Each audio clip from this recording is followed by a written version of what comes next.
welcome to episode 959. Jeez. The Slayer One podcast. Yeah. For Tuesday, April 15th, Lordy. 2025. I'm your host, Chris Johnston. With me, as always, from Canada, Mr. Greg Seward. Yellow. How's it going there, sir? It's getting pretty warm now. I guess so. Big boy. You had to get a hoodie. That's right. Keep warm up there. It's so cold.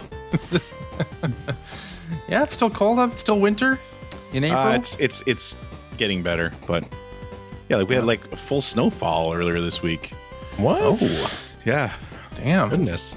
I mean, it was only on the ground for like a day, and then it Yeah. melted, but it was still just like, man, this is dumb. Yep. Yes, indeed. And joining me from the great state of Washington, Mr. Phil Theobald. Hello. Hi. How are you? I mean, not great. Yeah. Really? Why? Well, because Just in I general? kept asking you jerks to push back the recording of this, and you wouldn't. So I had to leave Coachella early and get back here so I could record. Coachella. I'm not. Yeah, I And don't now think here so. I am. I don't think so. So For a second there, you had me. I was going to look at Slack. Like, wait a I second. did. I went to Slack immediately, and it's like, wait a minute. Did you ask us to push back the recording? yes, because I was at Coachella all One of those weekend, classic Phil pranks. Clearly. and So wait, what's the rest of this punchline? I'm not getting it. It won't be any funnier. Is what there a makes you think punchline there's to more this? to it? I'm irritated that I had to leave Coachella early. That's But Coachella is not nearby, right? well, that's the point. I wanted is it that- pushed back Uh-huh. because I would have to travel from Oh. California.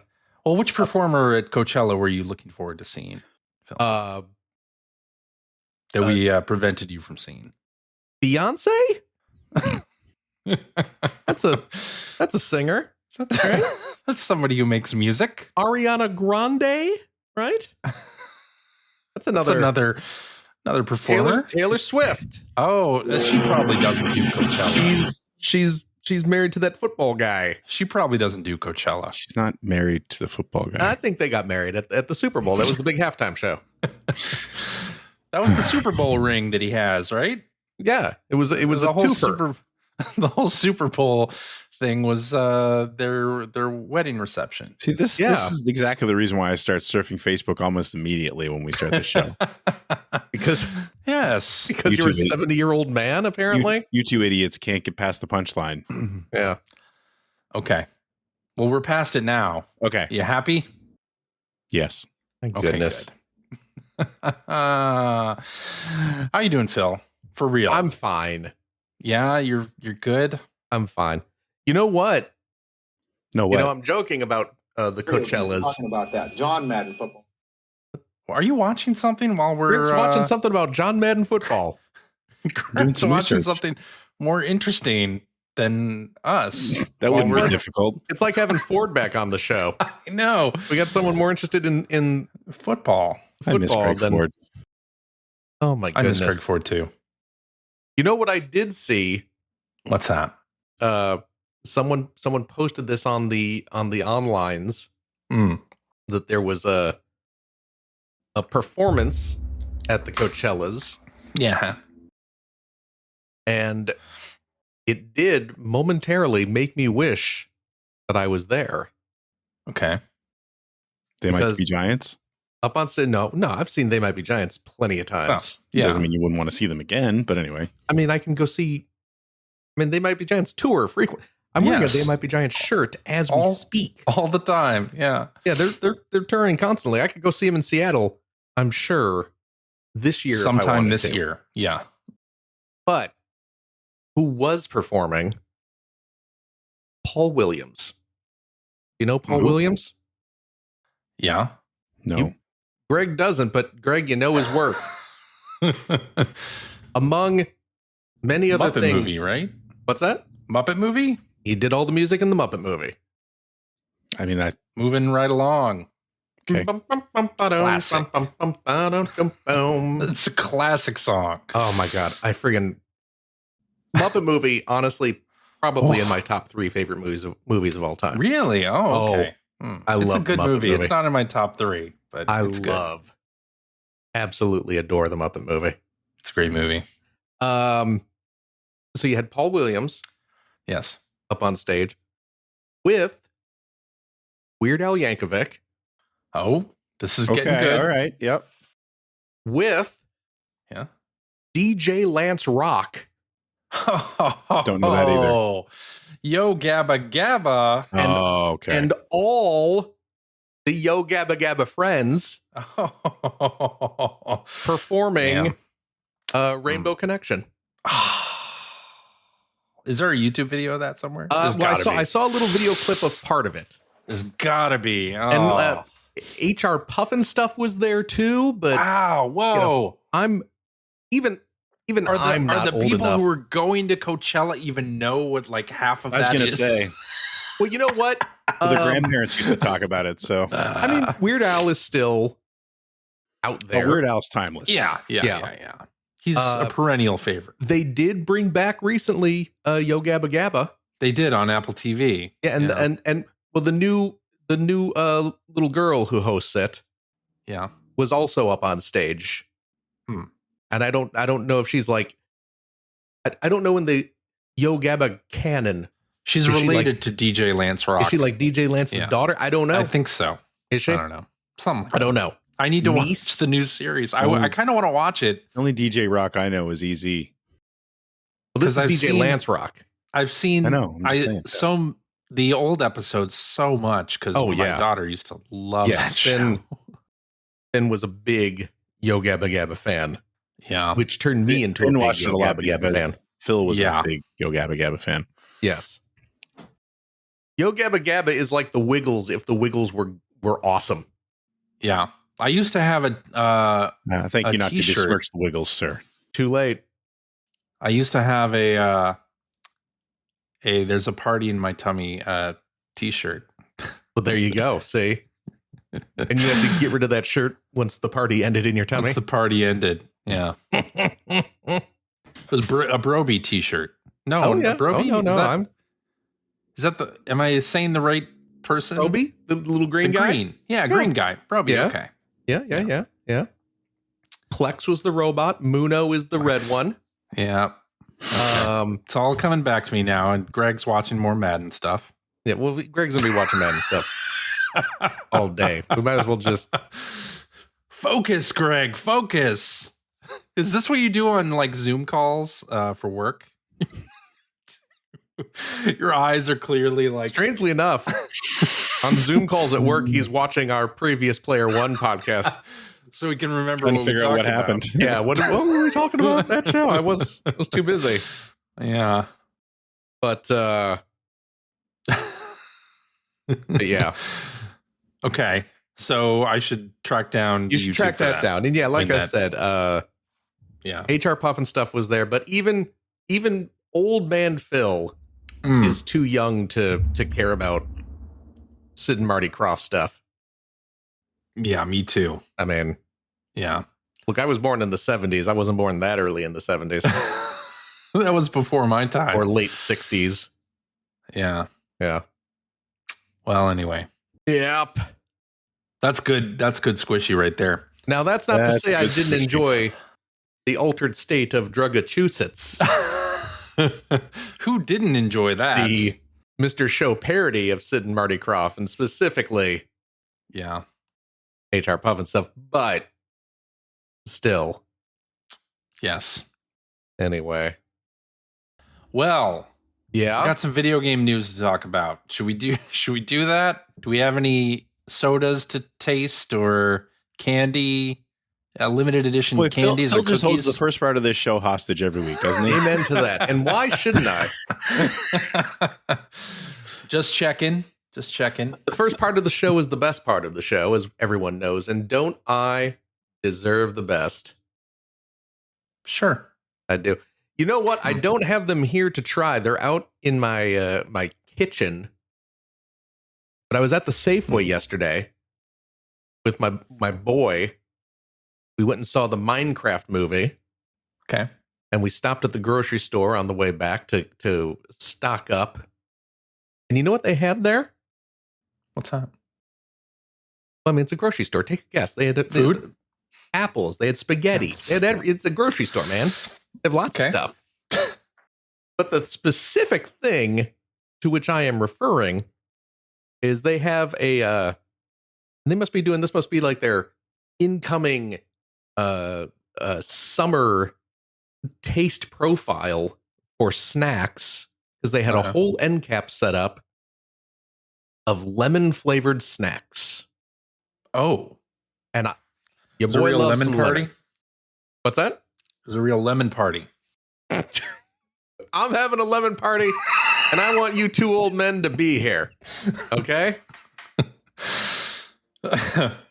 So they had lemon yogurt dipped pretzels. Delicious. But the thing that I got specifically because it sounded weird, they have lemon potato chips. That does sound weird. Lemon potato chips. It sounds weird. No. And I haven't tried them yet, but I have a feeling I might like them.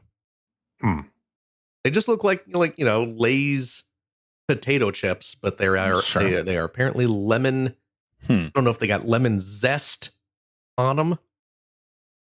You know, like you sprinkle the Cool Ranch dust on a chip. Sure. Maybe it's some sort of lemon zest sort of thing. Cool Ranch. Well, there are like cilantro, lime, like citrus that's true. And chips. Like that is a thing that absolutely it already exists. But this is lemon, and that's a little weird. Well, but sure. I'm all for it because, again, I love me some lemon. I guess so. I'll eat a lemon like most people eat an orange. My daughter does that, and it grosses me out. It's delicious. How and can citrusy. you do that? How? No. You put it in your mouth and you chew it. I guess so. It's like eating most things. Oh, okay.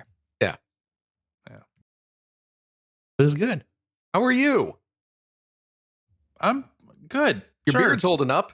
It is, isn't it? It is. Like it? You like it? I'll reserve judgment. Is this a good look? I don't know. You just reminded me of that awesome. It's my favorite Kids in the Hall sketch. The vacation beard. Do you not remember that? I don't remember that one. I'll send you. That's not Girl Drink Drunk. No, I don't. I'll have to look up.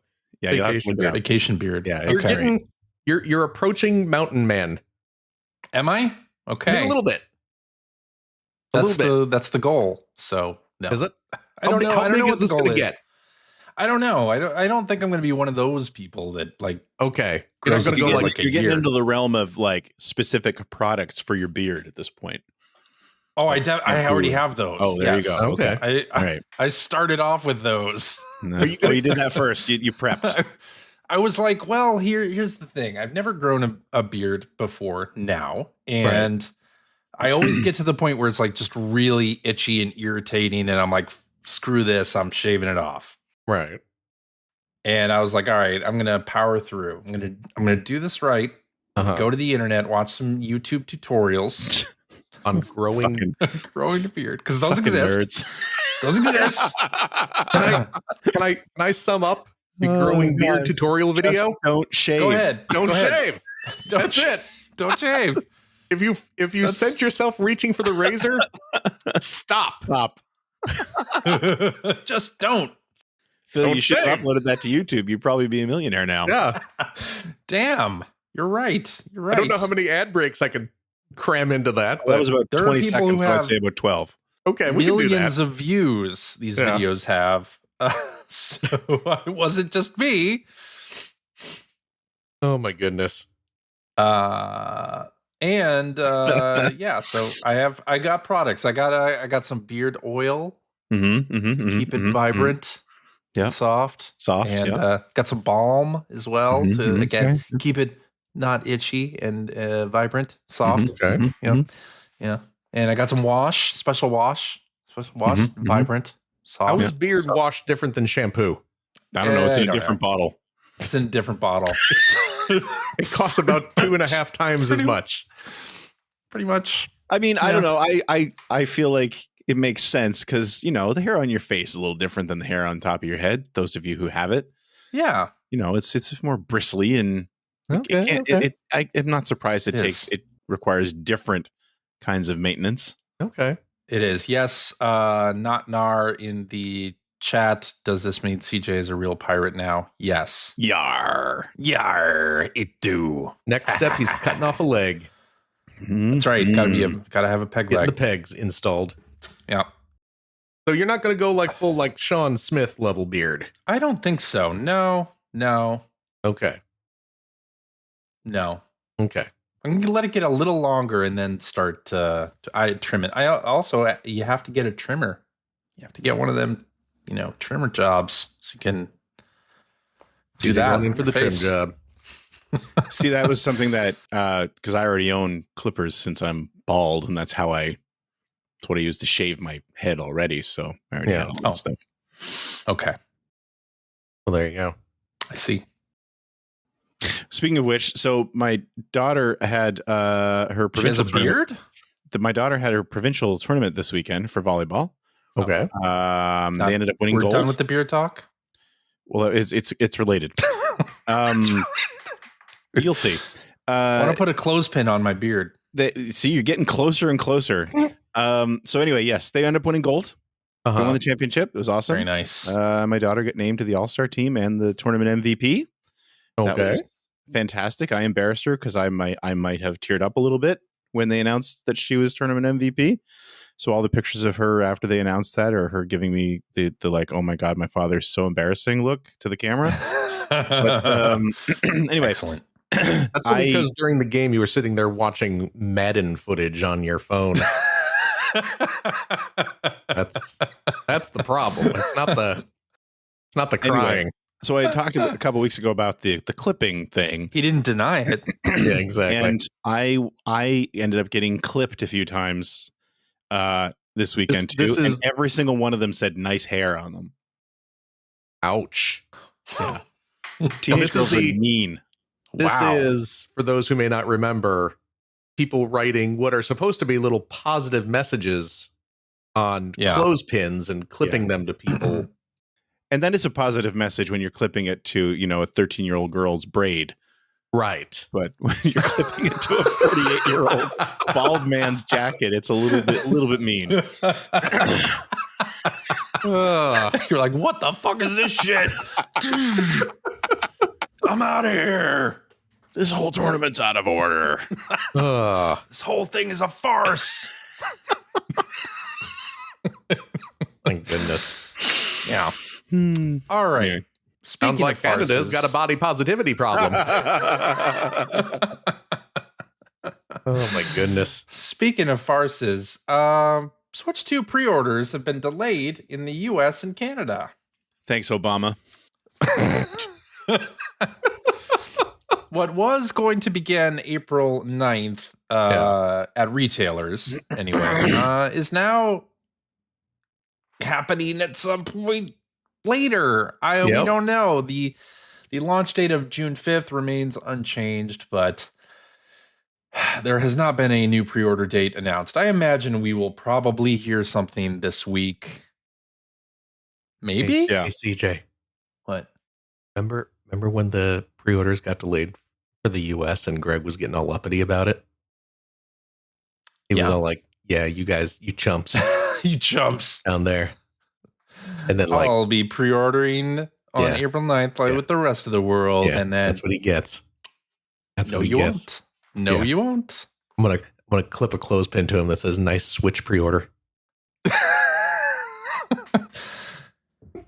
Yikes. I'll clip it onto his flowing locks. There it is. There they are. His little goatee. They are there. Yes. So, we don't know when pre-orders are going to open. I imagine we'll hear something this week because it's in Mario Kart World Direct time coming up here in a couple of days. April 17th is Mario Kart World Direct time. Okay. That is Thursday. Okay. Yeah. So look forward to maybe finding out when you're going to be able to pre-order. I've got my interest registered with Nintendo to order from my Nintendo. That's what I'm kind of That's like pretty much what I'm going to do. We call it a concept of a plan. I'm banking on that. Yeah. Yes. I've registered my interest. Let's see if my interest is rewarded. Honestly, if that means, even if it is a little bit, the more I thought about it this week, and even before the pre-order thing was delayed anyway, if that means I don't have to sit there and try to click on something really fast in the hopes that I beat William bots to the target, like I can wait. Yeah. I do not care enough to do that. Yeah, I don't want to have to deal with that either. But even before the pre-orders were delayed, the FAQ for that registering your interest thing indicated that you wouldn't find out if you could pre-order from my Nintendo until May. So I believe we talked about that last week, but the date for that thing was never April 9th. That was only if you wanted to order from Best Buy or Target or Future Shop. You know, the usual places. Wow, he didn't even react to the Future Shop reference. You really are watching Madden Future Shop is dead, man. I don't know what you want to. I don't know what you want to react to. I was expecting a reaction. Future Shop is gone, man. I miss Future Shop so much. Let's talk about Fry's Electronics. Let's talk about that. All right, so a new game got announced this past week that I wanted to talk about. Last week we were talking about the Switch 2. I was talking about how I didn't think Drag and Drive was really the game I expected from Nintendo. Well, Nitrome has announced a game called Mousework, and this is the game that I expected to see from Nintendo, a multiplayer game using the mouse controls for Switch, where you're doing stuff with the mouse, and this is what I expected from Nintendo. First really party. Cute. Looks really cute. You know what the really cute graphics remind me of in this game? UFO. Part-time UFO. Part-time UFO. That's the one. I couldn't remember. Yeah. It really looks like part-time UFO. It really does. Yeah. If you know Nitrome's like flash game style graphics, it's also in line with that. Is it? This looks really fun. It does. It actually looks very cute. It looks like the game I expected Nintendo to make. Yeah, it looks like the game Nintendo should pack in. Yes. Well, let's get talking about that as well, because this week a bunch of Nintendo reps did the rounds and defended the Switch 2 pricing. Not a whole lot of great answers there, but they did attempt. They made an attempt. An attempt was made. Apparently $450 isn't because of tariffs. It's for other reasons, because we want to charge that much for Switch 2. The reason is we want money. They believe that this is the true successor to the Nintendo Switch, and we've packed a bunch of new technologies into it, and that's why it's more expensive. And Mario Kart World's $80 price, they also went through that, saying that there's no benchmark price for Switch 2 games. So this is not like we're going to have every Switch 2 game be $80. But they apparently looked at each game, Mario Kart World and Donkey Kong Bonanza, and said Mario Kart World, with the amount of things that it has in it and the amount of value that it's going to give to you, the customer, that's $80. Yeah, I really don't like that answer. Yeah, it's not a great answer. I'm not sure what else they can say. I don't think they have. I don't think there is a good answer.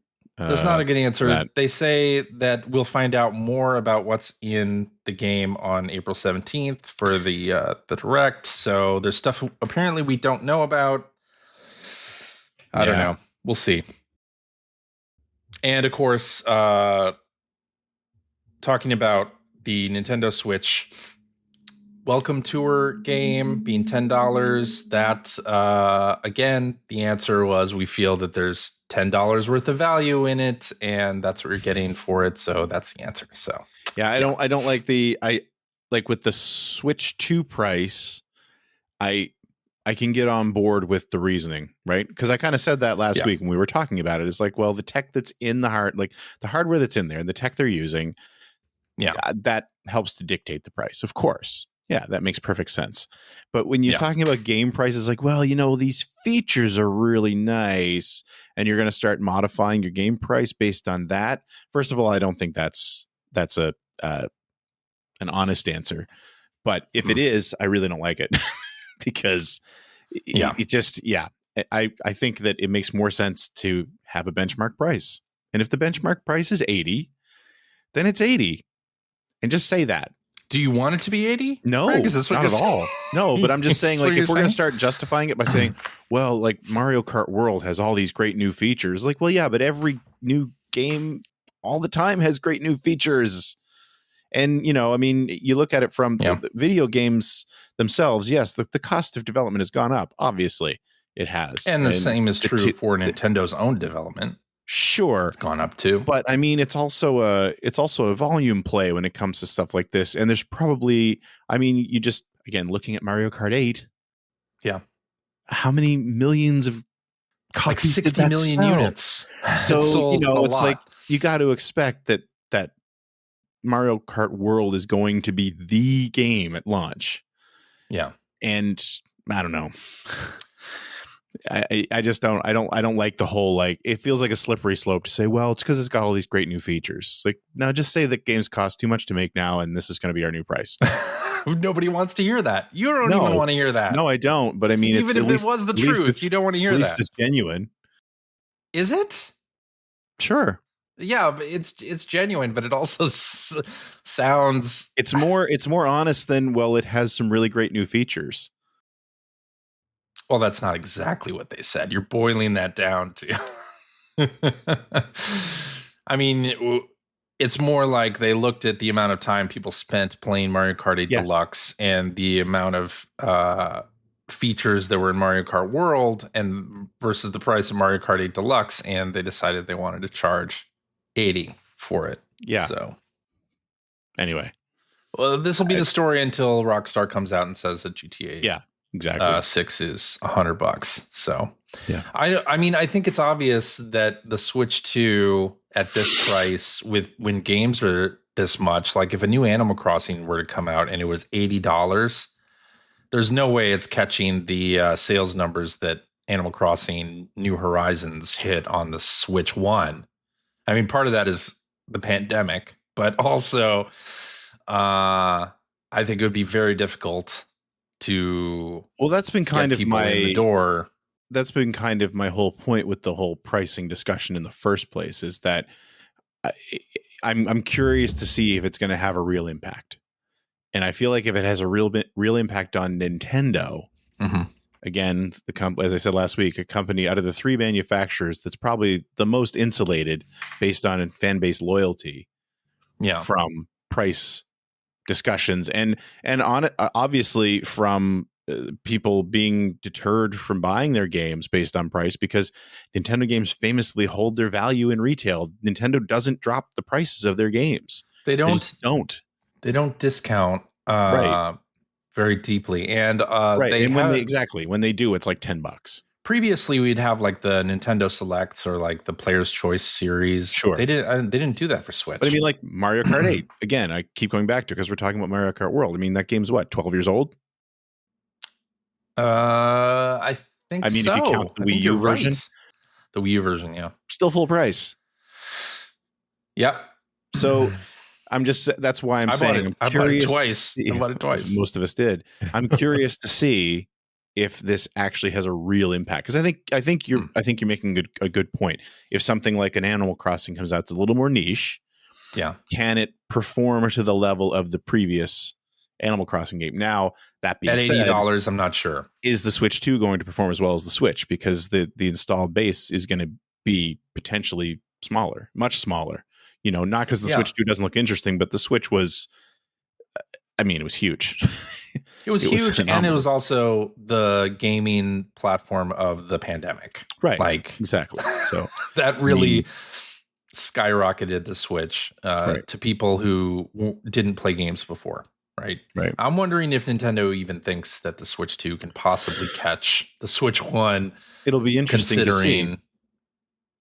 I mean, you can use the Wii and the Wii U as a comparison, but the Wii U, I think, was such a confusing platform. The messaging anyway around the Wii U was so confusing that, I don't think it's a fair comparison. Switch 2 makes way more sense. So this, by the way, today, this was on the PlayStation blog. The price for PlayStation 5 is going up in Europe, Australia, and New Zealand. Anyway. So the era of dropping the price of hardware officially over. Now it's more like we're going to raise the price in some regions. Yeah. Good stuff. Mm-hmm. Yeah. All right. Well, hey, some good news coming out of Nintendo. Yeah, let's talk about this. What do you mean? Go ahead. Why are you laughing? Go ahead. Why are you laughing suddenly? All right, I'll show it on stream. Yeah, we got some new Genesis games for NSO. It's eSWAT, Streets of Rage 1, eSWAT, and Super Thunderblade. These are early Genesis games, and we were talking on Slack, and there was some surprise that Streets of Rage 1 wasn't already on NSO. Well, I mean, I think it makes sense because, I mean, Streets of Rage 2 that was a launch game for Genesis games on NSO because you want to put your best foot forward, obviously. Yeah. So, of course, you're going to put Streets of Rage 2 on there. Much like Sonic the Hedgehog 2 was the Sonic game at launch and Phantasy Star 4. I mean, it makes sense that stuff didn't come out. Anyway, yeah. So that makes what? I'm just looking at the release list. That's 6 Genesis games on NSO since June 2023. Oh, buckle up. Yeah. Well, do you think with Switch 2 they'll add Dreamcast or Saturn? I think with Switch 2, I mean, I guess the good part is that, since it's not Virtual Console where we were buying all our games before, they're not just going to erase everything and go back to zero again. That'll be nice. True. Yeah. Thank goodness for that. So maybe are there any Genesis games that are 3 more Genesis games? Genesis games that are not on NSO that you really are looking forward to? There are a ton of Genesis games. I don't think Sonic 1's on there yet. I don't think Sonic 1's on there yet either. I mean, I don't pay attention. The only reason I even know this is because I was curious when I saw that 3 new games came out. It's like, wow, boy, I don't think it's been that long since the last ones came out. And then I look, oh wait, no, it was 6 months ago. Yeah. And then before that, it was over a year. It's so, the drip feed is so stupid at this point.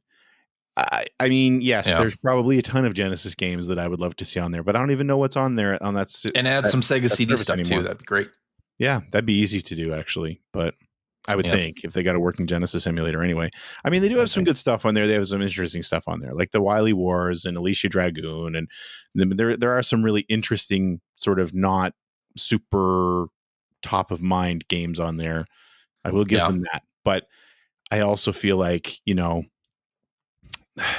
been 4 years, man, since they started releasing games for this system on there, and I mean, 6 games in 18 months is goddamn ridiculous. Maybe speed it up a little bit. Maybe just open the valve just a tiny bit more. At least put High Seas Havoc on there. Yeah. Or Haunting starring Poltergeist. I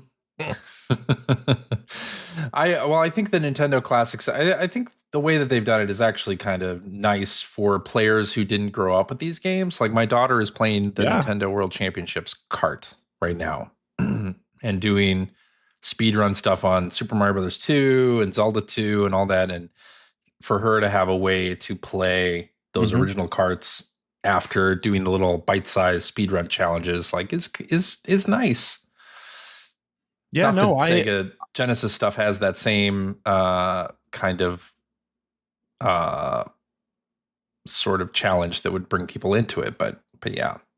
The premise, the whole idea of it is great, and I've always loved the Virtual Console, and I loved especially on the Wii when they were starting to really expand out, dig into the getting like turbo graphics and yeah. And I mean, I think for the most part, especially when you look at their NES stuff and Famicom stuff on NSO, they do have some really great games in there that you don't quite expect, especially speaking as players who grew up on this stuff. You are seeing games that even we didn't have access to when we were kids, and that's great. And I think you're absolutely right. Like it's a great opportunity for people to experience these things, or for older folks to go back and have a little nostalgia hit. But I mean, I've always hated the drip feeding is just insane to me. Yeah, I mean, like, and you look at, I'm looking at the NES and Famicom releases, and like we got some in February 2024, and then we got some games in July in 2024, and then we got one game in December of 2024, and that was the last one. That was Tetris. Like, right? What's going on? Yeah, they're drip feeding them. But Nintendo, if you're hearing this, Phantasy Star Online episodes 1 and 2 for GameCube, put that out. I realized I was talking with Helvita Shunden on while we were playing mini golf this weekend, and realized the GameCube version of that has split screen play. Mm-hmm. So they wouldn't even have to turn the servers back on. You could just use NSO and play it split screen. That would be so perfect, and I would love that. So Nintendo, do it. Anyway, let's talk about this. Today, as we're speaking, The Last of Us on HBO season 2 has premiered. Oh, as of 11 minutes ago, it went live. As of 11 minutes ago. Well, they like to match their premieres with our show. Naturally. It's wrestling and The Last of Us. Yeah. Yeah. So before that happened, it got renewed for a 3rd season. Yep. So there will be a season 3. Apparently season 2 does not, at least I think so, cover the entirety of The Last of Us Part 2 video game. Pretty big story. I think it's a pretty long game. I think they kind of said that a while ago, right? I think so. Yeah. So we're for sure getting the rest of that story at the very least. And at the same time, Sony, not Nintendo, I almost said Nintendo there, released The Last of Us Complete bundle. Oh, right. As a digital bundle. And then the physical version of that comes out later this summer. But I guess if you watch the show and haven't played the games, now's the time to hop in. I would think so. Yeah, they are great games and worth playing. So, and the last story here that I have on our list is Marathon. Coming out September 23rd. There it is. So Bungie's new game announced and release date confirmed. It's a multiplayer extraction shooter. So and apparently it's a premium title, not free to play.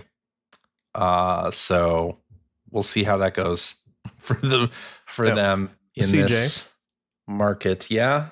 You were a Mac kid.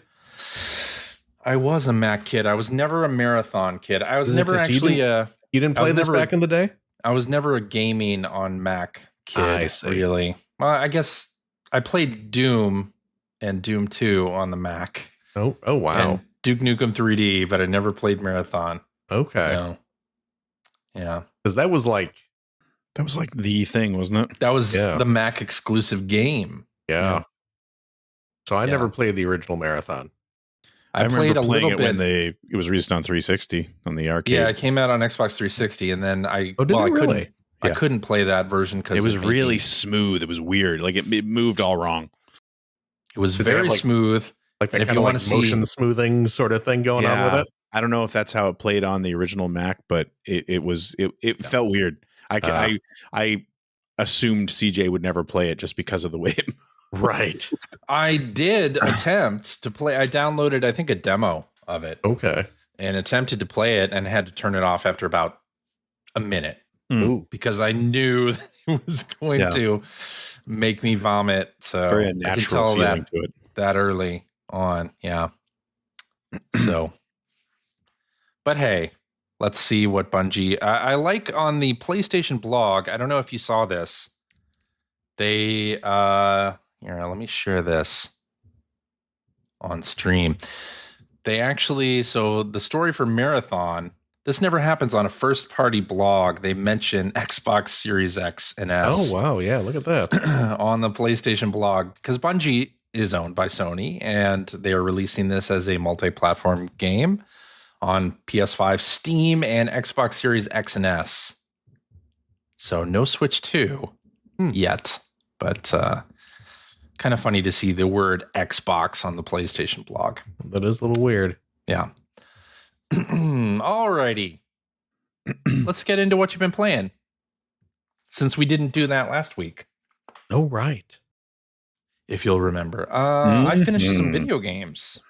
Oh, Crazy. yeah? Finished Wander Stop. I still need to get Wander that. Stop, the game about working at a tea shop and kind of accepting a new role in your life and accepting change. And I really loved it all the way through. Absolutely loved it. It's a great video game. I don't want to spoil anything about it, but lots of just really fun text in there, a lot of fun dialogue. I really love the humor of it, and the graphics are great, and this is going to be on my Game of the Year list.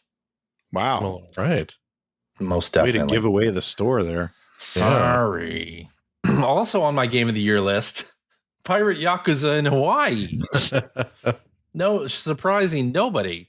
I finished that as well this week. And wow, what an ending. What a really fun last and final chapter of that game. A lot of unexpected things happening. Yeah. Musical number. Yeah. Great. I loved everything about it. I took screenshots of some things that happened at the end and sent them to Phil and was like, I can't even believe this is happening. Like, You should. How could you not? It's so believe. over the top and awesome. That's what that's all about.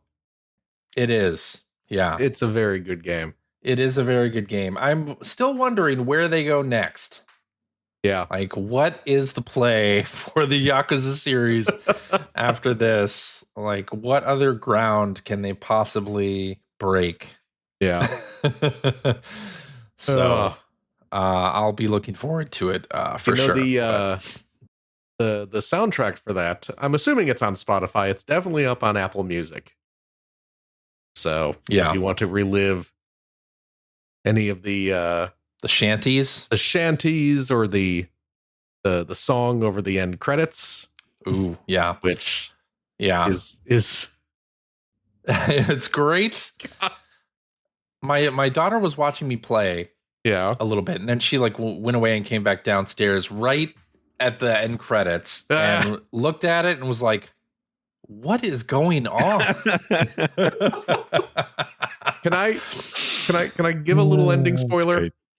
Go ahead. Can I give? I'm spoiling a little bit of the ending of Pirate Yakuza. Fast forward a little bit, if you. Do you know how full my heart became when Ichiban showed up? Yeah, I can imagine. Goodness. Yeah, Ichiban I was showed so up. happy. I was Although so Ichiban delighted. was with me the entire time. He was on the ship. Yeah, but you know, as a DLC guest. Yeah, I to mean, my crew. Yes, Ichiban was my first mate throughout the entire game, but you know, he's not not really. You know, not really. That was just a skin. But him showing up at the end as part of the framing device and like just hanging out with Majima now. They're all friends. And I'm so delighted. I'm there for it. I was so happy. Absolutely. Oh my gosh. I also played a little bit of the WIldgate beta. So WIldgate is a multiplayer game by Moonshot Studios, and they're a bunch of ex-Blizzard people. And this is basically Sea of Thieves in space. It is a 1v4 game where you and a crew of 4 pilot a spaceship and then try to recover an artifact and then escape with it through the WIldgate, the titular WIldgate. And there are 2 win conditions. You can get the artifact and escape through the gate, or you can just destroy all the ships on the server, the other 4 ships, and be victorious that way.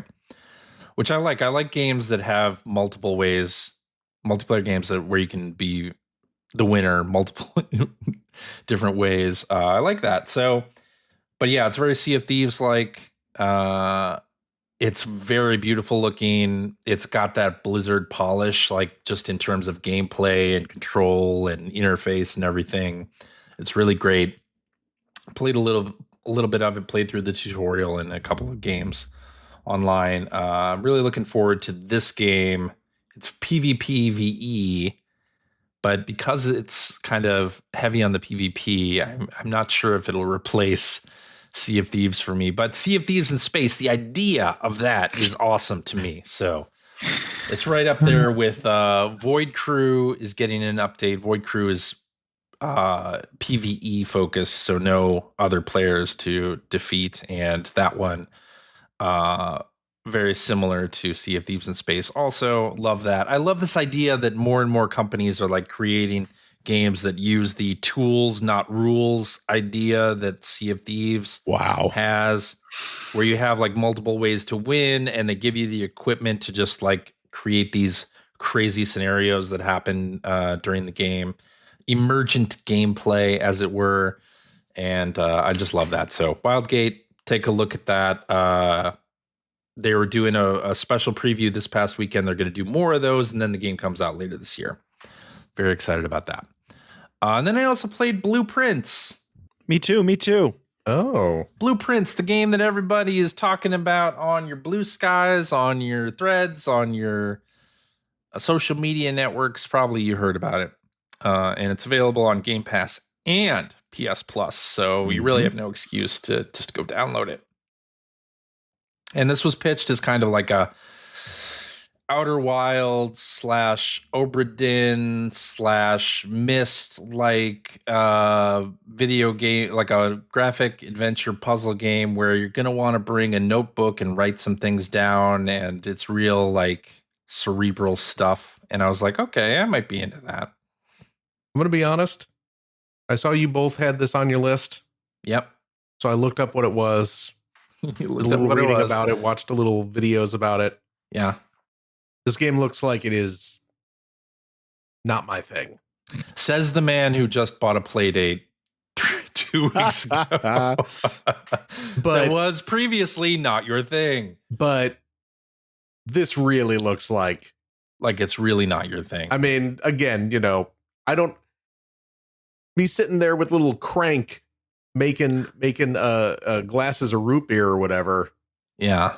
Is not bring along a notepad because I'm going to be writing crap down, and people favorably comparing it to Myst, a game that I absolutely loathe. I also loathe Myst. Let's be clear. I am not the type of person that enjoys that game at all. I'm not going to disparage anyone who enjoys this game. Good. But I'm just saying it really doesn't sound like my thing. And that's fair. I think this won't be everyone's thing at all. Like, I feel like you have to be a special kind of creep gamer. or weirdo To enjoy this game. Again, I don't want to insult anyone who enjoys this surely horrible game that is bad. No, I don't think so. I don't think so. Maybe just not for me. And to be fair, I actually don't have a notebook. I'm not writing things down. Oh, really? While playing. You're just on game facts. I'm just ad hocing it. Really? Interesting. For the moment. Let's describe what this game actually is. So it's a first person. I mean, you're just walking around a mansion. Adventure puzzle. Yeah, it's Mansion of the Hidden Souls adventure puzzle. For the not But really. it's also But not a really. roguelike game and also Yeah. a deck builder. So you enter this.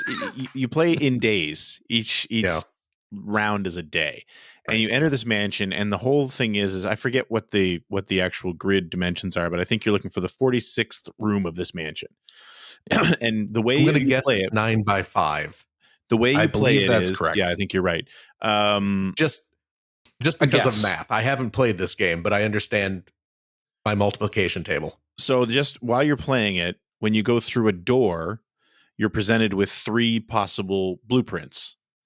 Here's of the next room. room. Yeah. So the room doesn't exist until you try to go through the door. Okay. Yeah. And then and sometimes some of these blueprints require, a certain amount of gold or a certain number of gems or whatever to get you into this room.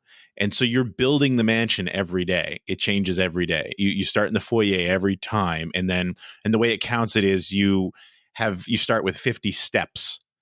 And you use a step each time you go through a door. Or sometimes, depending on the room on the other side, you use 2 steps. Sometimes you'll gain steps for going into the door. So the challenge is that you're building and you have a limited amount of steps that you can use each day to get to this 46th room. But then on top of that, the 3 rooms that you're offered are random.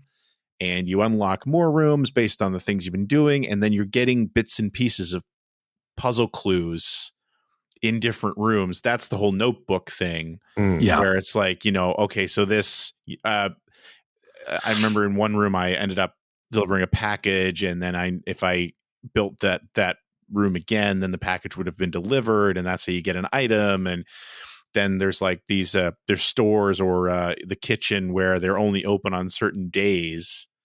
So if you build them on days where they're not open, they're useless. There's a lot of the that dining room where dinner is served once the house goes past a certain level. Yeah. So there's just a lot of snippets of things to remember for each playthrough. And then there's also that's true. There are also just sort of some rooms just have puzzles in them. Like there's one room that I built a few times where it's like that classic. There's 3 boxes, and there's signs on each one, and one box only ever tells the truth, and one box only ever lies. And you have to figure out which box has the gems in it and that sort of thing. And I totally get what you're saying, Phil. Like from that description. And honestly, if this wasn't on PS Plus or Game Pass, I wouldn't touch it. It's one of those things where I understand the appeal. Yeah.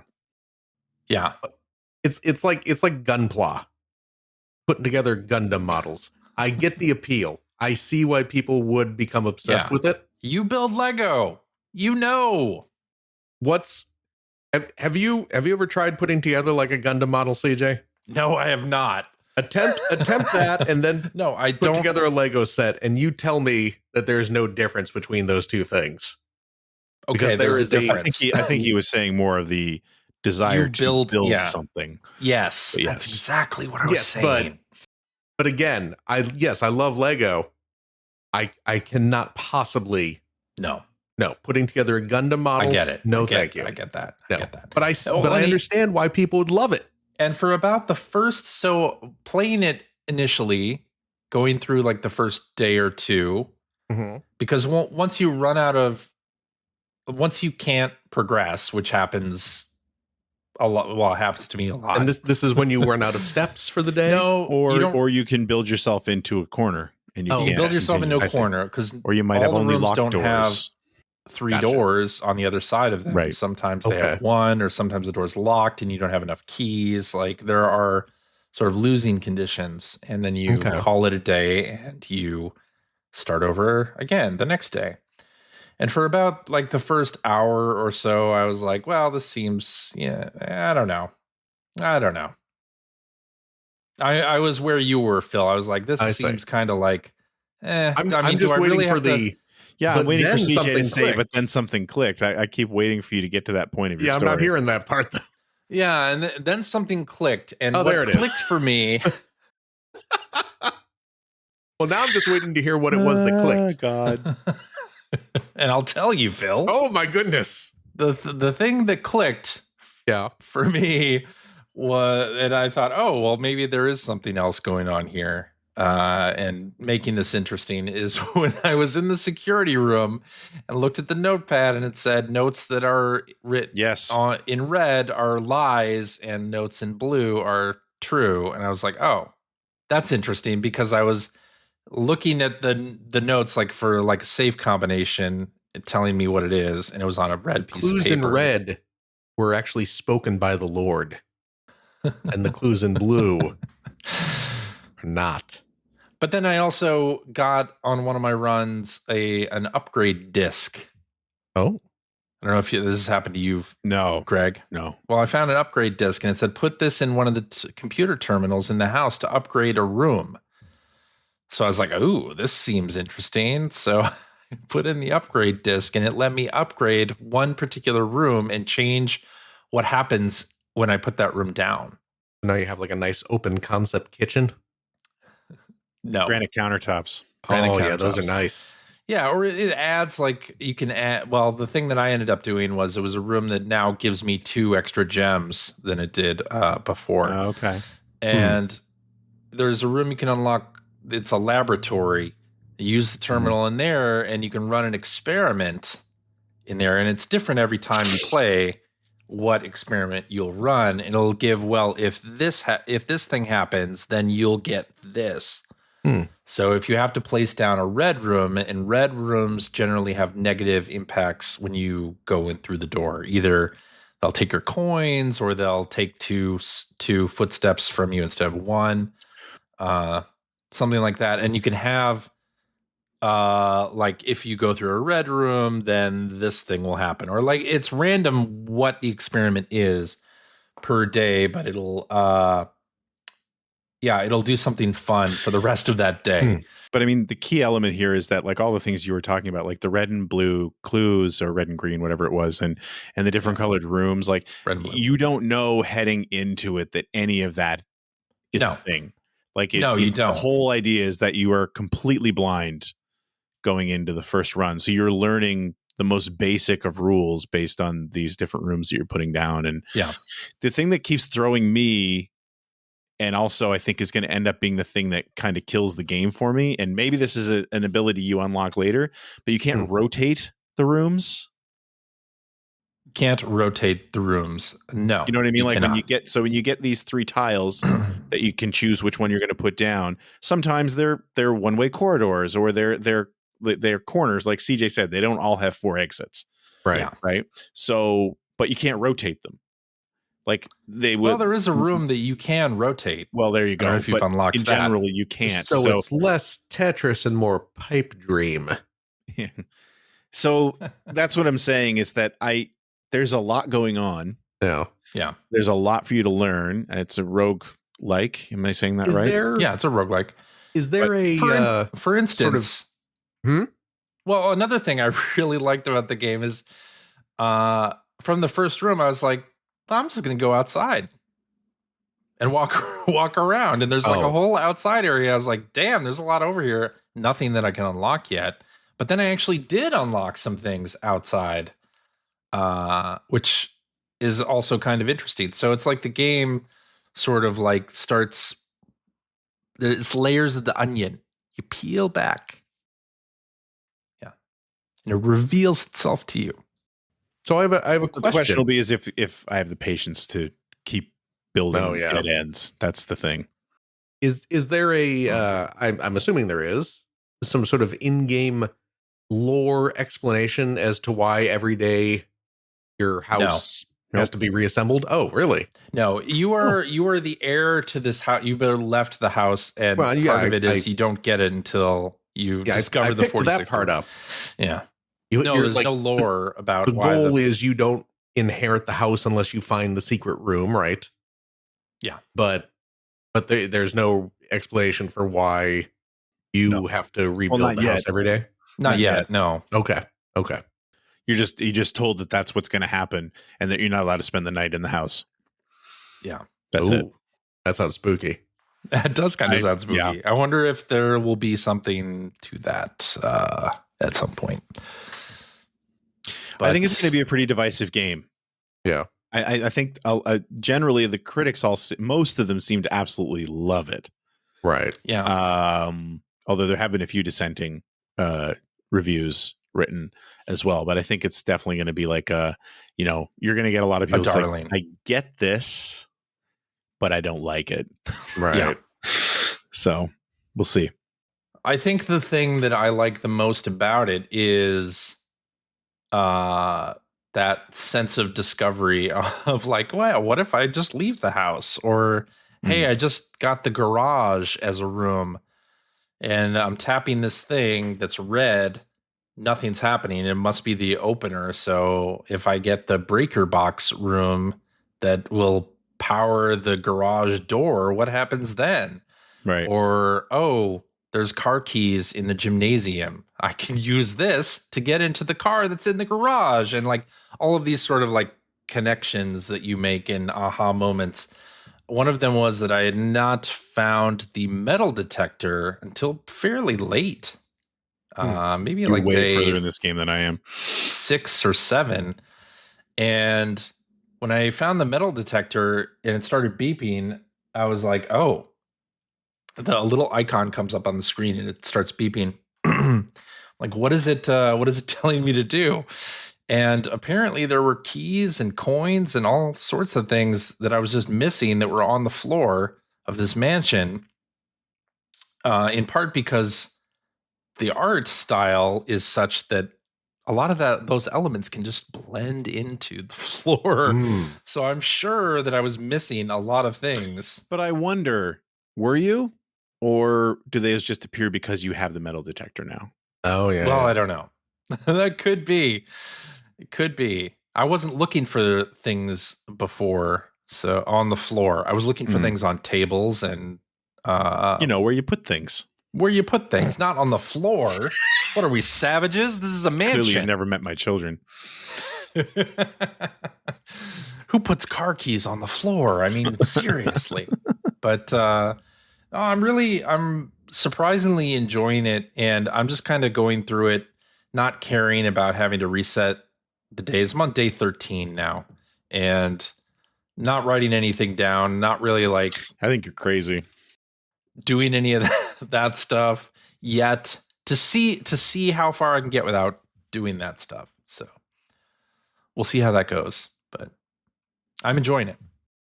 And that's all I've been playing. So, Greg, what do you got for us? I've been playing Blueprints. Yeah. Been playing more Silent Hill 2. I've gotten to the prison, which I don't know if you guys know Silent Hill 2 very well, but yeah, I'm told that I'm past halfway at this point.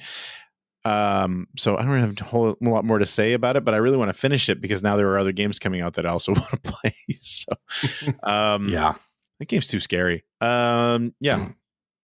No, one thing that I will say is that they, I'm waiting for the story to kind of coalesce in this game because you meet a bunch of different characters. Well, I'm saying a bunch, like 4 or 5, who seem blissfully, I don't know, they're aware yet unaware of, they move through the world pretty easily. And I don't because I'm constantly being attacked by things and, and having to solve puzzles. And it just feels they feel really disconnected to the world. I'm guessing that's on purpose, and I haven't had it explained why just yet. But I'm kind of waiting for it to get explained at this point because I keep running across them, and I want there to be some kind of, again, even some kind of link between them and the world, or them and each other. So it's not that I'm disliking it. It's just that every time I get a scene with one of them, they're good, but I'm like, it just feels like it gets weirder and weirder, and I'm waiting for it to mean something. But I mean, the game's still great. I'm still really enjoying like Blueprints. Yeah, I guess so. Maybe Blueprints is a secret Silent Hill game, but I doubt it. Also have been playing lately just because I fired up my Analog Pocket and decided to play some Mario Golf. on the Game Boy Color. Nice. And I'm here to tell you, boy, does that game hold up. Oh yeah, man, it's still so good. It's so simple. Like it's very, very, very simple, which is what I like about it. It's just like a really sort of RPG light game where you just play golf. It's very similar to I think probably like NES Open from the old Nintendo back in the day. But controls are pretty simple. I mean, there is a bit of nuance as far as being able to the way you strike the ball and how it'll curve in the air and dealing with the different wind speeds and backspin will let the wind grab the ball a little bit more and that sort of thing. Like there's some of that, but it's not as detailed or deep as like a Hot Shots. And I like that. I find that very, very playable, especially in a 2D game where all you really have is an overhead view of everything. So it's not like a Hot Shots where you have sort of a 3D view into the world. But yeah, I picked it up and started playing it just because the next I want to do a video on the Game Boy Color. So I'm going to play. There's a couple of Game Boy Color games in particular that are just some of my all-time favorites, and Mario Golf is one of them, and like Metal Gear Solid's another one. And so it's like, well, I should play this and just sort of get a feel for it again, because it's probably been 25 years since I really played it. And now I don't want to put it down. I just like. Awesome. I had to drive my aunt to a doctor's appointment this afternoon and sit and wait for her. And I brought my analog pocket with me so I could get a round of Mario Golf in. So it's great. That's really great. love it. And having it to play on like the pocket is just the best way to play it too. So yeah. But the other new game that I played besides Blueprints this week is South of Midnight. I played this a little bit too. Oh, I downloaded it, but haven't had a chance to boot it up yet. Okay. So this is it's from Compulsion Games. It's an Xbox Game Studio game, so it's on Game Pass. Compulsion did is it Contact? Was it Contact? Yes. That, and then also I forget what their other one was. What was the name of that game? We Happy Few. We Happy Few. That's the one. Which I've not played much of, although my son has played a lot of it, and I watched him play a lot of it. And I always find, like, when I watch him play it, I'm always sort of really find it very interesting. So anyway, I was pretty excited to play South of Midnight because I like the premise of it. It's very the narrative is really all about Southern folklore. It takes place in the American South. Where you play as this character named Hazel, who she's a weaver. I mean, this is her magic, I guess, is the way to put it. These weavers can weave threads of magic, a magical mender of broken bonds and spirits. There you go. So she kind of discovers that this is who she is, and it starts off where you're in the middle of I don't think it says what town. It's a fictional town in the Deep South that's sort of torn apart by a hurricane, and they live in this her and her mom live in this really interesting structure where I think it's just a trailer like you'd find in a trailer park, but it's up on stilts right next to a river that, of course, in a hurricane is overflowing, and the house is ripped away and flows down this river, and her mom is still in the house, and it kind of just kicks off this whole story where it's almost like a Wonderland type thing. But set in the Deep South. And I'm really enjoying it so far. It's just a third-person action game, and it's really giving me similar vibes to something like a Plague Tale, the first one. Like Bayou Billy? No. And the reason I say that is because, not the Bayou Billy thing, but the Plague Tale thing is just because it's like, it's very, just from playing it, it's very clearly not like a super high budget AAA game, right? Mm-hmm. It doesn't have that level of polish to it. Like the movement is good, but it's not super smooth, and the animation is good, but it's not, it's not really refined, and the combat is good, but it's like I said, more like a Plague Tale than, say, like a God of War or something like that. But the nice thing is too is with the combat is, man, does this game give you a lot of difficulty options when you start it. That's good. Like I think there's 6 different difficulty options settings for that. So yeah, and it's just a narrative driven action game, and I'm really digging it. I love the setting. Absolutely love the setting. The soundtrack is gorgeous. I think it's probably going to be, so far, it's my favorite soundtrack of anything I've played this year. I think that's going to be the big shining point for this game. I think that's what it's going to be remembered for, to be honest. But I like the story. I like the characters. I love that, like I said, the premise and the setting. I like the combat. It's pretty straightforward. It's all about, you unlock a bunch of different sort of combat abilities pretty quickly, because I only played like a couple hours so far, and I've already unlocked a few different cool. I'm learning magic like crazy. There's like push and pull magic, and basically the whole idea, you're using these 2 big needles as weapons. She finds these 2 big needles as weapons, and you're basically like pulling the threads of these characters to destroy them, and take away this energy. But yeah, I'm enjoying it so far. I was really looking forward to it. It's supposed to be like a 11 to 12 hour game, which is perfect. Okay. For me, you can, like I said, if you don't want to deal with a lot of combat or the heavy combat, you can set that way down so you can just kind of enjoy the story. And right now the story is delivering. I'm digging it. What about you, CJ? Nice. Have you played it at all? So I started it. I don't think it started off well for me.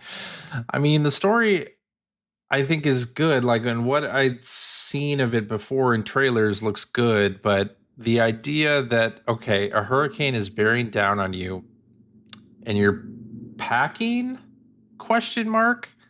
For something. I guess you're gonna like get out. But then you walk over to your neighbors' houses for some reason while your house gets blown they explain into that the in river. The story. I know, but I just didn't. I was like, this seems so trite. And then the main character, Hazel, to me anyway, wasn't freaking out as much as I thought she should. You know what? I will agree with that. I had the exact same thought when I was playing it, and it's like, because I bought into, so when her house gets swept down the river, it leads into a sort of a standard, like, well, we got to chase this thing. So she's running down the side of the river, and then she crosses over, and at one point she gets, like, the house gets stuck, and she sees her mother, and she jumps onto the roof, but then it gets pulled away again, and like, I could buy into it because they go to great lengths in the opening cinema to call out the fact that Hazel is a track athlete. Like I think she's a sprinter or something like that. So she's athletic, right? So she's running, jumping, and all this is great. That fits.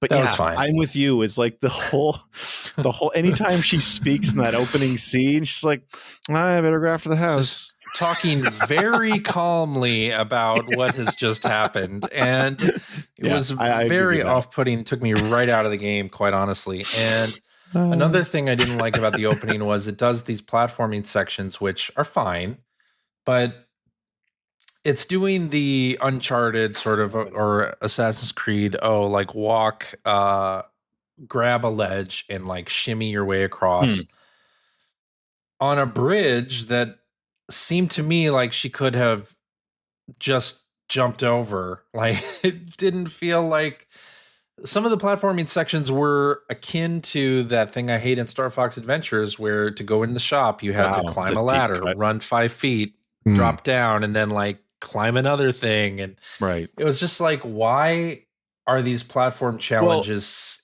to go 5 feet? Why is this like so convoluted? And I know, that bridge made perfect sense. You're in the beginning of the game. They're teaching you how to do this stuff. Fine. There's more to it than that, though. There's more to it than that in that moment. I thought, like, to me, your house is getting washed into a river and it's floating downstream. This is the time where I don't want to just like learn platforming mechanics. Like, I want there to be some sense of urgency. And then you shimmy through this graveyard in the beginning of the game, and she sees her father's mausoleum, and she stops. it has a little dialogue scene, and again, the tone like is not freak out. It's like, "Hey, Dad, I'm sorry you're dead, and you're not here to witness her house getting like swept away by the river." And I was just like, I am torn out of this game because she's not thinking, like she's having this inner monologue, not thinking, oh, also my mother just got washed down the river. Let me go to grandma's house, my stuck up grandma's house, and maybe she'll know how to call the cops or help, question mark. And I was just like, this doesn't feel real to me at all. Like, I love the idea. This is sort of like she gets blown into the southern folklore tales and things. Like, I wanted that to start already, but there was this, I don't know, it just like did not grab me at the beginning. It had started. I Did know. you not notice what was happening in the distance when you were climbing across the bridge? Yes, okay. yes. I noticed those things. I noticed the little piece that she broke at the neighbor's house. I noticed like all these things. Okay. But I was like, Hazel is not freaking out to the level that I would have liked. She's talking extremely calmly about her mother potentially dying or drowning and everything in that house being washed away. And I was just like, this is not, I can't buy it. It didn't have my buy-in. And I'm sorry about that because I want to like this game. Like, I think it looks interesting. I think the gameplay seems interesting. So I didn't love the initial combat. I got to the initial combat encounters and was like, I really don't like this. I think with the combat, what they did wrong with the initial combat was they were drip feeding your abilities to you.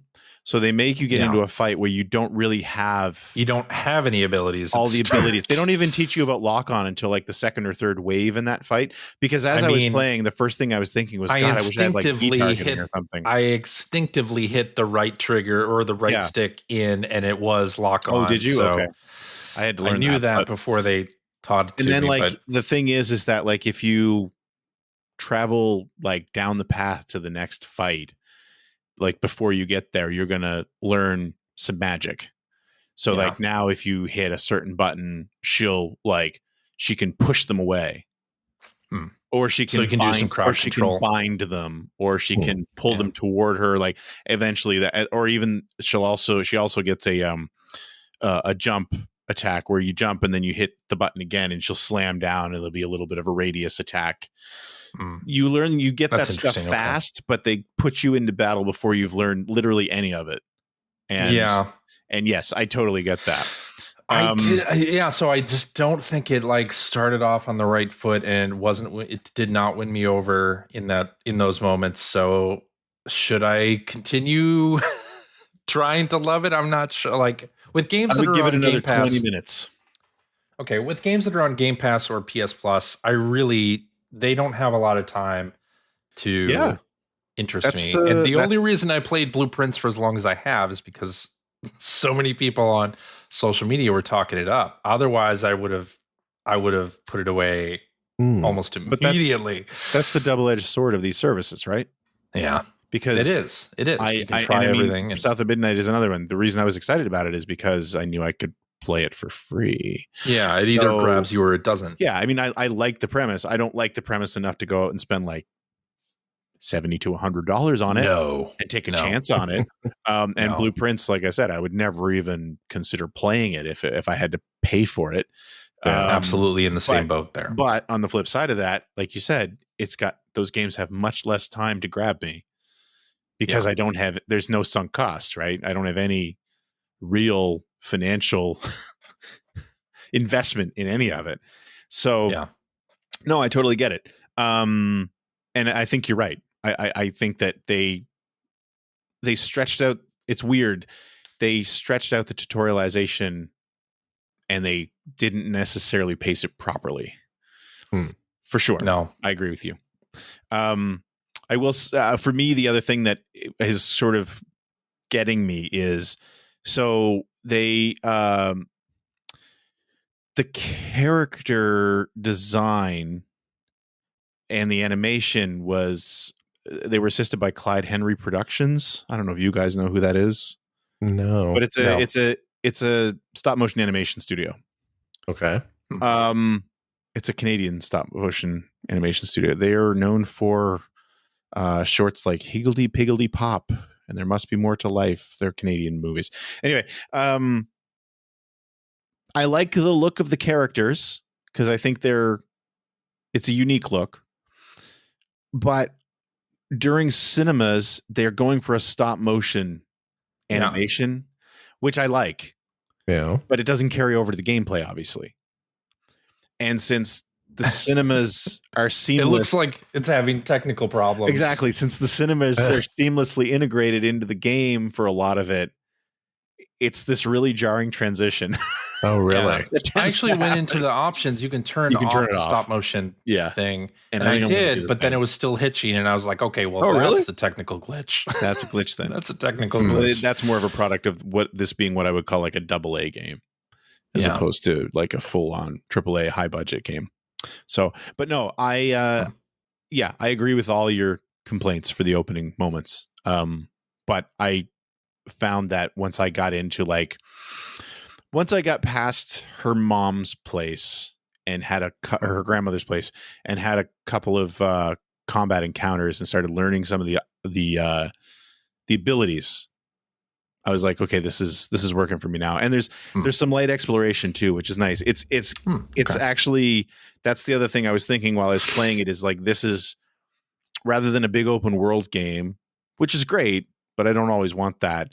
I'm a bigger fan of like a linear path, but in moments it'll open up and just give you a slightly big area to explore and do a little bit of platforming and find hidden items and stuff. And I've experienced that a couple of times now, but it's enough that I feel good about, like, you know, sort of running off the beaten path a little bit, finding a few cool things, but it's really easy to get back on track. It's really, you don't get turned around. You don't get lost. Kind of like, this is where it's clearly showing me where it wants me to go. And I'll get there in a minute, but I'm going to go check all these nooks and crannies first and then continue on. And I like that. That's one of the things I enjoy about games like this. And again, I keep going back to A Plague Tale, the first Plague Tale. It feels really similar in that vein. So, yeah. So I'm really enjoying it. But CJ's complaints are all very valid. That's it. I'll have to boot it up and see what I think. There you go. Phil. Yes? What have you been playing? Oh, golly. What haven't you been playing? I picked up a couple of classic video games were released on Steam this week. Couple full motion video classics. We got the HD remastered releases of both Time Gal and Ninja Hayate, also known as Revenge of the Ninja, if you're playing on Sega CD. If you're nasty. And I picked those both up because I can't resist. Nice. Time Gal or Revenge of the Ninja. Because I played both of those games on Sega CD and ate them up. You know, they're both Dragon's Lair style games, and you know, they were released on over in Japan. They were released on Switch quite some time ago, but now they are available here in the West on Steam, and both play perfectly on the Steam Deck, I will have you know. Aha, so, excellent. Okay. I don't believe they have been officially. What do they call it when they've deck? Steam Deck verified. Verified was the verb I was looking for there. Yes. Yeah. I don't believe they have been officially verified for Steam Deck, but that doesn't necessarily mean anything though. I've played through both of them, and they play perfectly on the Steam Deck. Nice. And you know, they're Dragon's Lair style games. You probably know if you like those kind of games or not. You know, they are. You can play through them in a matter of 10 minutes if you are good, or if you set the difficulty way down. and your life counter way up and spam continues. But I am a sucker for those kind of games, especially when they have amusing animation in them.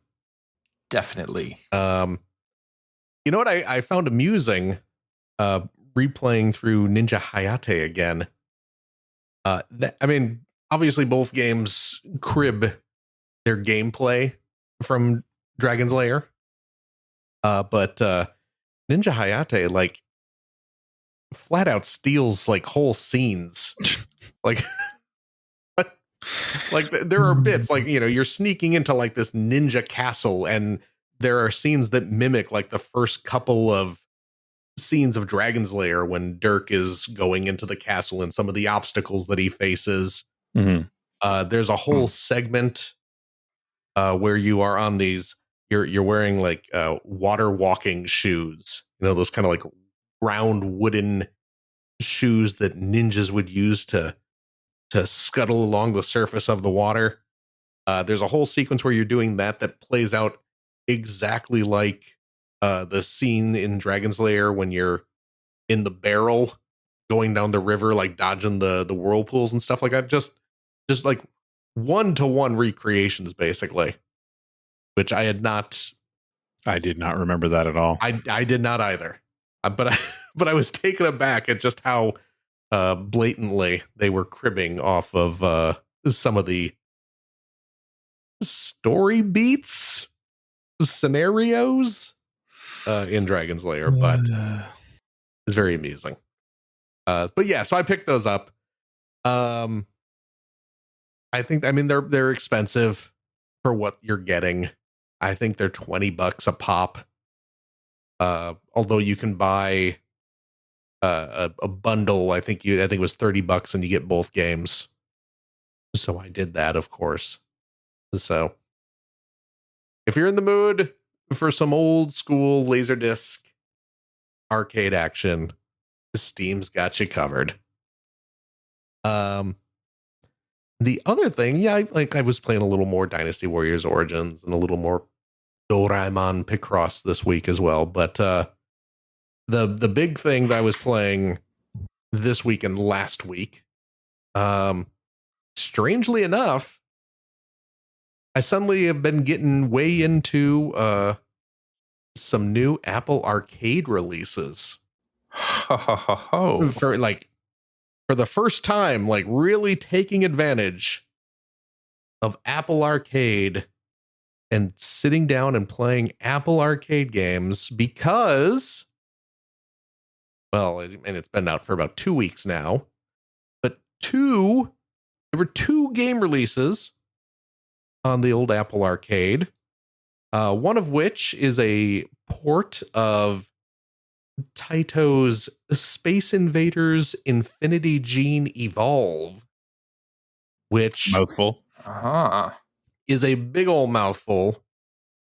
But what a tasty mouthful, because if you have not played Space Invaders Infinity Gene Evolve, which, have you guys played the Space Invaders Infinity Gene Evolve? No. Not recently. It's great. Infinity Gene is an outstanding modern day update to Space Invaders. Very music driven, rhythm based almost. Just the levels are kind of, you know, they mix up the the standard Space Invader formula.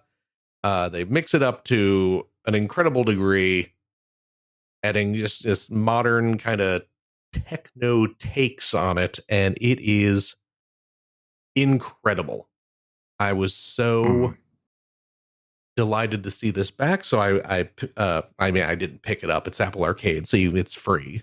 Yes, but so I've been playing that, and then a new game on the service from Namco, well, I guess Bandai Namco, Katamari Damacy Rolling Live, which is a brand spanking new Katamari game. And it's a real, it's not like, you see Katamari games on iOS and it's like an idle game or an endless runner or some such nonsense. This is a full-blown, legit, actual factual Katamari Damacy game. And it's really good. It plays really well. I have been, for the record, playing them not on a mobile device, not on my iPad. I've been playing them through my Apple TV. Oh, okay. And there you go. I got my. You can pair a controller to your iPad and play it that way too. Well, if you wanted. My TV is slightly bigger than my iPad screen. Okay. So I figured I would take advantage of having the mildly larger screen. Sure. Because if you want to do it that way. You can pair my recently acquired Skywarp colored Xbox controller. Yeah. Pairs to your Apple TV. Sure does. So I've been playing it with that. Nice. And it's just like playing it on a real game system. Wow. There you go. But yeah, I've been having a blast. I love me some Katamari. Of course. And I will say, and I don't know if this is, I'd have to go count stages, which I'm not going to do because I don't really care, but it feels like maybe this game doesn't have as many maps to explore. Not as mappy, you would say? It's not, yeah. When I'm playing my Katamari games, I like them to be real mappy. Yeah. Like go. that. More like that. Yes. But it doesn't seem like, and the way Katamari games pan out is you do end up replaying, in the same environment multiple times, but you start off and you're really tiny, picking up little things, and you're maybe only exploring a small area of the map. And then as the game progresses and you start rolling up larger objects, you get further out into each of the environments and you see more and can pick up, larger objects and buildings and stuff eventually. So there is that, but it feels like maybe there are fewer environments total. That might just be my imagination. That might be some sort of iOS game bias that I have baked into me from all these years. So I can't say if it's accurate, but that's how it feels. If someone out there actually wants to sit down and count the levels and say, Phil, you're wrong, I will gladly accept being wrong. But it's a full-blown Katamari game, and it's really good. And I'm really digging it. And if anyone has the Apple Arcade service, I highly recommend it. Okay. But yeah, you're going to want to, Bluetooth a controller into it, because I can't imagine trying to play something like that with touch controls. Touch controls, yeah. No, yeah. Thank you. But it's great. So cool. Highly recommended. I see in our chat, Inferno9 brings up the new DLC that was just released for Dave the Diver. Yeah. Which is, of course, the Like a Dragon Ichiban's Holiday DLC, which I did purchase. Me too. I did purchase. I, as of now, have only played a little bit. Cumulative total ever of Dave the Diver. I have not played much Dave the Diver. I have been intending to play Dave the Diver for a while because A, I've heard it's really quite good. It is. B, truth. They released that Godzilla DLC ages ago, which you can no longer get. Yeah. But I did get it before they took it away. And now I have the C added to it, which is, of course, the Like a Dragon Ichiban's Holiday DLC. And I'm going to have to play this game for... I don't know how long Dave the Diver is, but I believe the Godzilla to play stuff... up to a certain point in the game. Yeah. And I believe the Godzilla stuff and the Ichiban stuff kind of gets unlocked at about the same point, which I believe for Ichiban, it's about chapter, or I guess it's chapters. It's the game's broken into chapters. I believe it's chapter 5.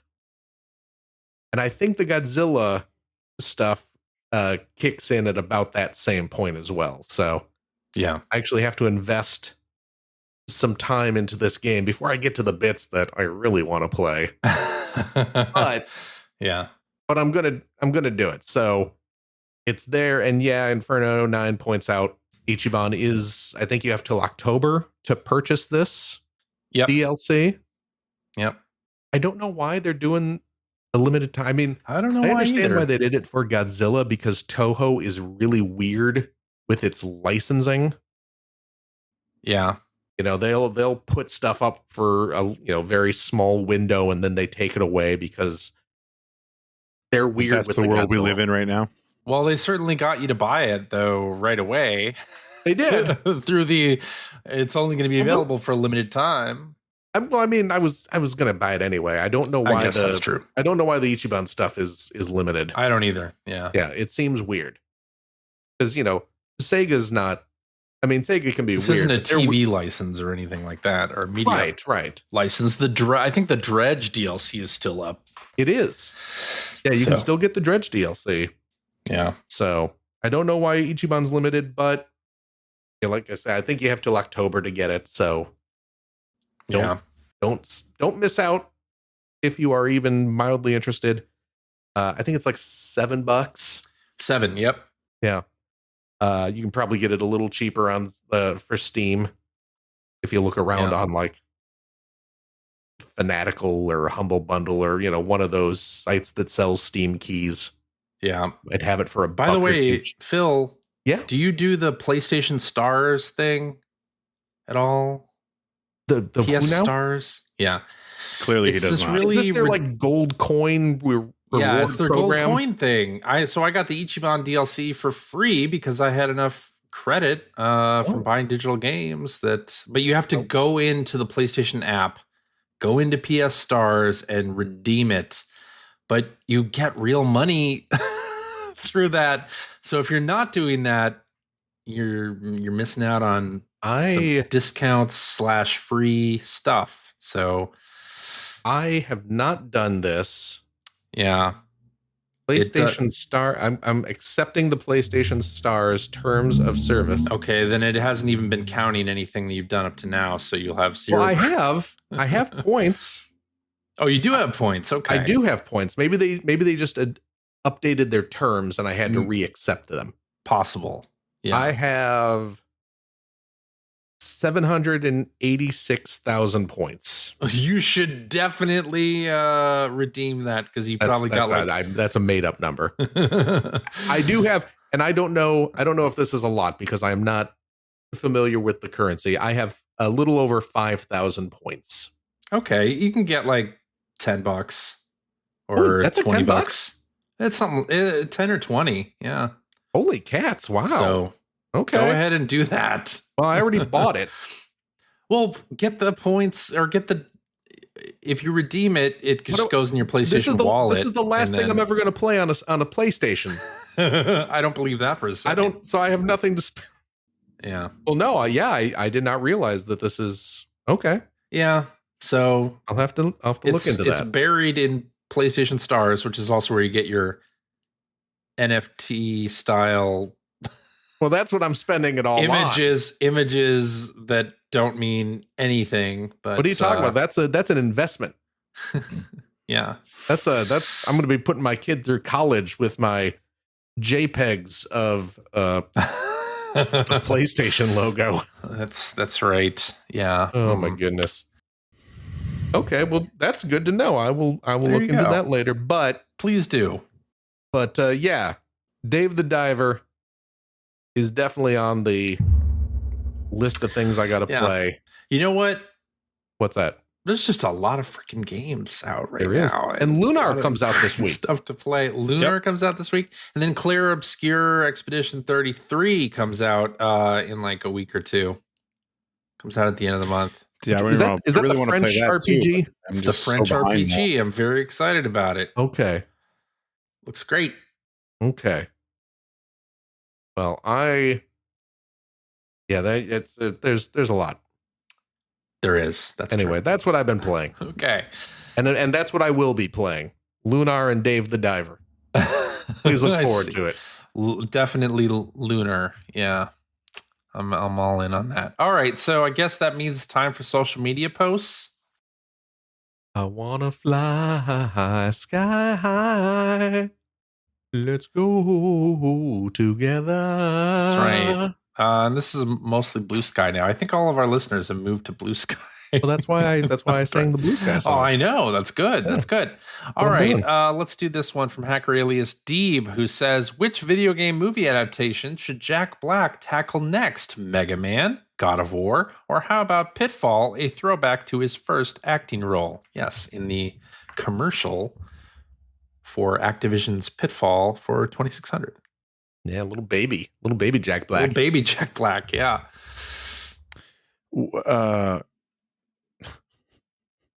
It took me a while to sort of grab onto what was happening there. I was like, did he do a video game adaptation? Yeah. Recently? Super Mario Brothers movie? He was Bowser. And I forgot all about that. Minecraft? He's Steve. He is Steve. He's okay. The Flint and Steel. That's the whole thing. Greg. He loves crushing loaf. Got that diamond armor. He should full set. Definitely coming in hot. Be Ganondorf in The Legend of Zelda. There you go. Or he should be that guy that Beetle. Yeah, Beetle. Beetle in the Zelda movie. Oh my goodness. When Finn and I went to see the Minecraft movie yesterday, did you guys already seen it. The TikTok challenge? Did you just trash the theater on your way out? Well, that's the thing. You know, obviously, have you seen all this, Greg? No, I don't see the TikTok. The internet kids, because that movie's getting memed a lot.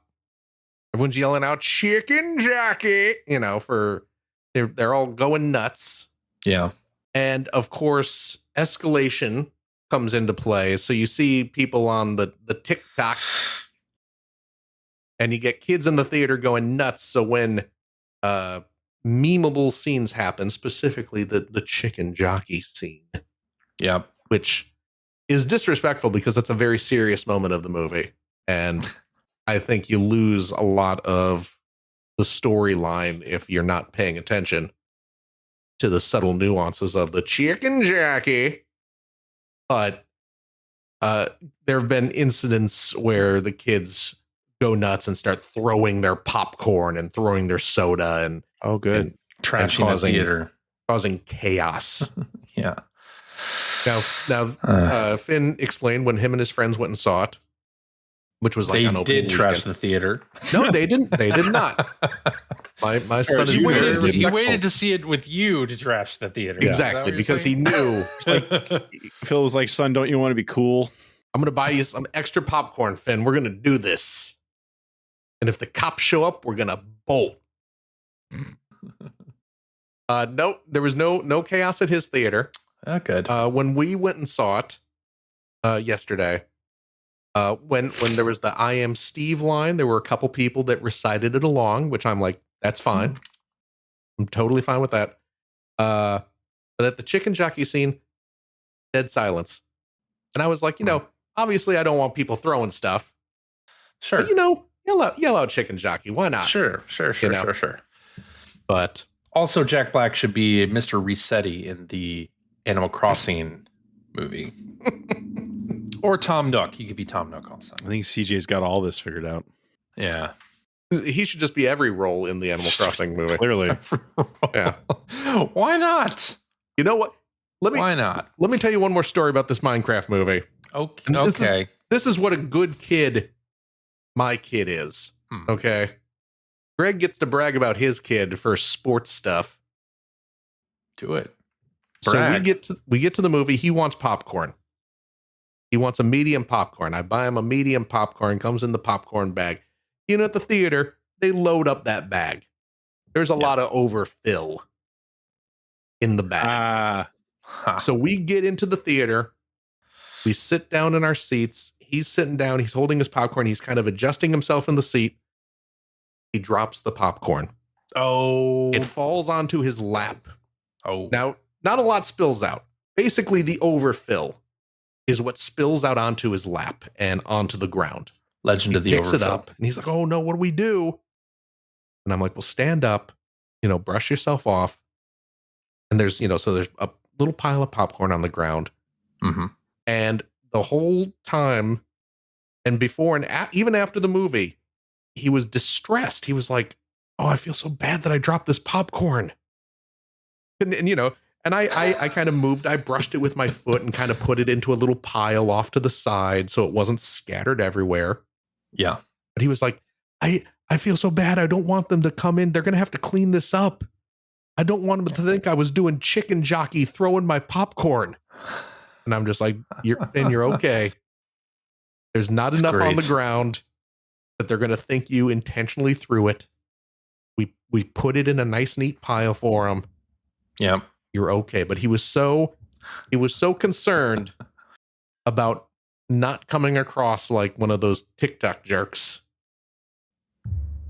And I was very, I was proud of him for being a thoughtful moviegoer. I like it. Now, granted, we snuck into this theater. We did not pay for our tickets. There it is. But there it is. That's a victimless crime. Right. That's just, we're seeing a movie for free. Well, clearly. Yeah. We're not making, extra work. The way the director intended. Exactly. Oh, man. The director actually, did an interview, and he was like, oh, I think it's great that everyone's, yelling and throwing stuff in my movie. It should be like a party. And it's like, come on, dude. You go clean up the theater then. You love it so much.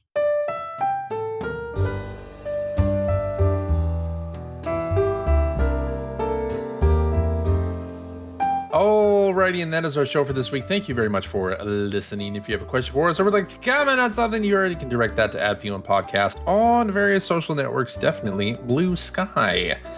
Or you can go to our internet website, player1podcast.com. There you'll find our contact information. You'll find blog entries about Sega CD stuff from Mr. Gregory J. Seward. You'll find Generation 16 episodes there as well. And you'll find show notes and links to all the things that we talked about during this episode. And while you're there, why don't you click on that Discord link? Join us on Discord. There you can talk about this episode with us and our other listeners. Anime Prospector was coming out there at the end. Just a little bit. Yeah. We let you talk for another sentence or two. You would have been full blown. Ew, hey. Ew.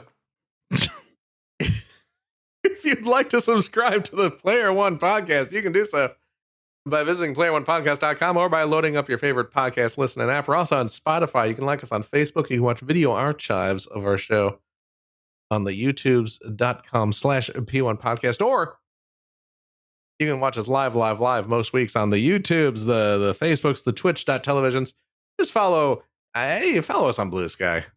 Follow us. That's where we're doing all this stuff to find out when we are doing our next live show. Typically, it is Sunday evenings at 5:30 Pacific time. So join us, won't you? And I'll tell you what, if you like what you've heard, and how could you, head over to patreon.com/P1 Podcast. Throw a few shekels our way. CJ has a lot of beard wax to buy. And he only likes the finest. I did not. No show funds were used in the honing of this beard. Yeah, give it time. Give it time. Yeah. You're gonna rein that thing in. And it's going to start costing the big bucks. I don't think so. No. Okay. No.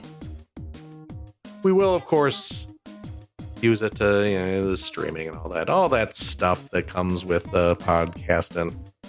And I'll tell you what, friendos, if you are a Patreon supporter of the $5 tier, cheap, you gain special access to a weekly bonus episode we recorded right after this, where we play games, crack wise, having fun doing all that stuff we can't do on the regular show. CJ? Yeah. Do we have a game this week? Phil, we do have a game this week. It is all an EGM review quiz, this time focusing on games that have received an average score of between 5.0 and 5.9, the real meaty part of that bell curve.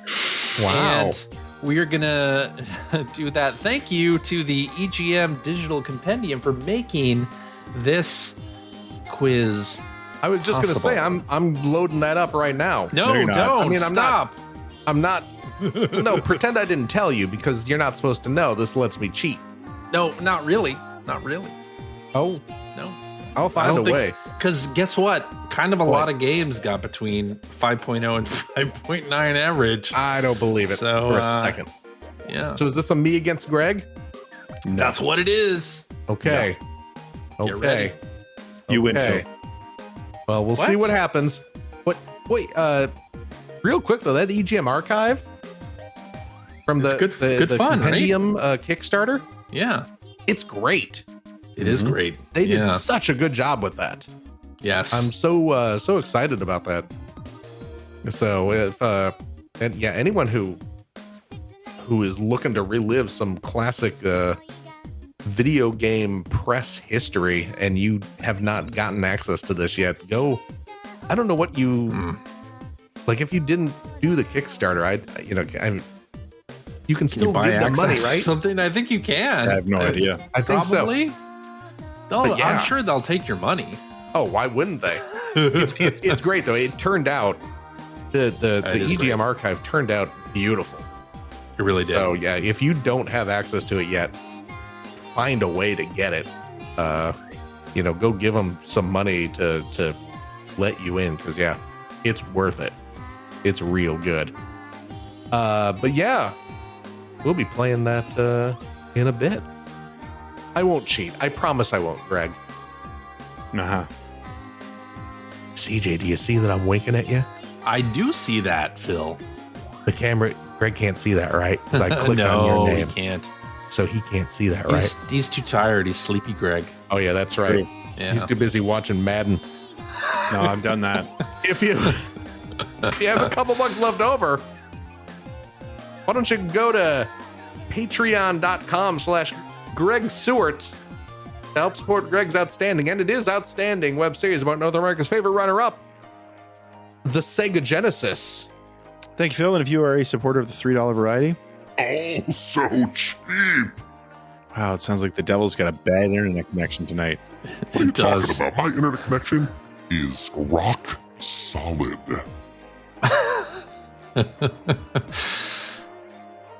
You get access. No, sorry, you get early access. It's probably your ears that are busted, Greg. All my videos. Latest of which is all about the N64. Oh my goodness, that's not a Sega Genesis. No. Yes, America's favorite second runner-up.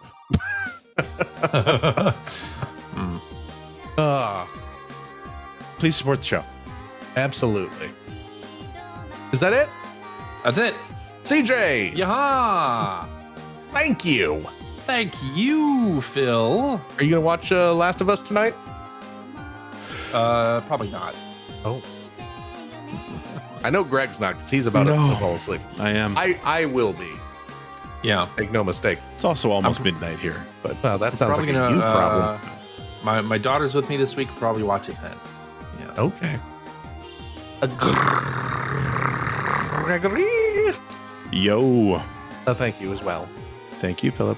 Of course. And a big old thank you to you, our wonderful, wonderful listeners, every single darned one of you. As always, please take care of yourself, your loved ones, your family, your friends. Be kind to each other. Be kind to yourself, though. By golly. And we hope to see you next week. Bye-bye. Bye-bye. Toodaloo.